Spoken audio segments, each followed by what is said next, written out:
Hi everyone, in front of me I've got POCO X6 and let me share with you how to enable the night light or eye comfort mode. I'd like to start with the customization of this mode, and after that I'll show you much faster access to it. So let's begin with opening the settings, and here we have to scroll to find the display. Now let's tap on the ready mode, as it is the name of the eye comfort mode in this device. So because it was turned on. All we have to do right now is to tap on the switcher to turn on the reading mode.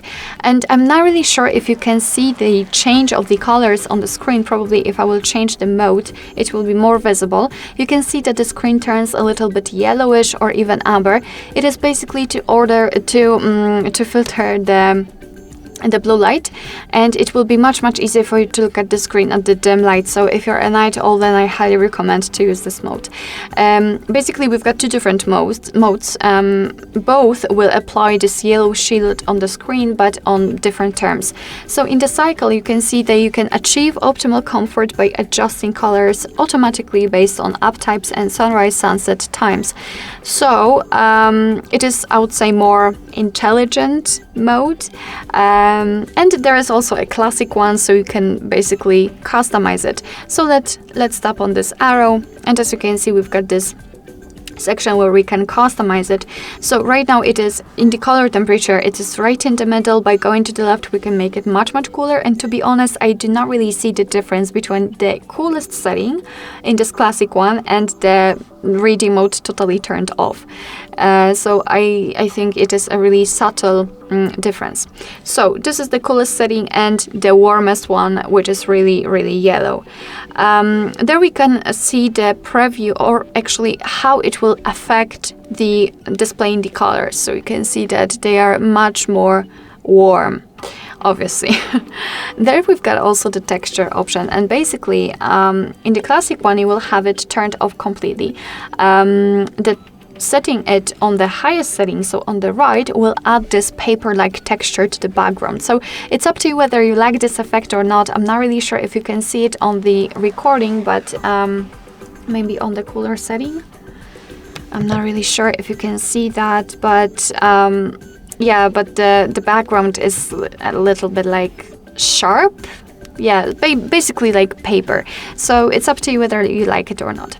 Here you can also change the colors. So right now we've got full colors, which are really vibrant. We can set light colors, and you can see it on the preview that they are a little bit dull and washed out. But of course, thanks to that, your eyes will rest a little bit. And you can set, I've accidentally just restored default. That's okay. You can also set black and white, and as you can see everything will be displayed in black and white colors, even the home screen, etc. So it's up to you. I think I prefer full colors. So this is the customization of the modes. What is more, we can schedule that option. Just tap on the switcher and you can see that we can either custom period, so freely choose the start and the end time just by swiping choose it, or good night's read, which simply means that your device will again use this sunset and sunrise rule, kind of. It is location based, as you can see, so it's really up to you. I think I will choose just the manual option, so you'll have to manually turn it on and off. Alright, so this is the whole customization. I think that the explanation was really too long. So let's quickly move on to the shortcut, because of course we do not have to enter the settings whenever we want to turn on the reading mode. Simply unroll the top bar, and let's look for the reading mode in those icons. I cannot see them, so let's swipe. And as you can see, the reading mode is right here. It is highlighted, which means it is turned on. You can tap on it to turn it off, and you can see that the screen gets back to its normal state. And of course the same situation if you want to turn it on. Just tap on this icon. Alright, so that will be all. Thank you so much for watching. I hope that this video was helpful, and if it was, please hit the subscribe button and leave the thumbs up.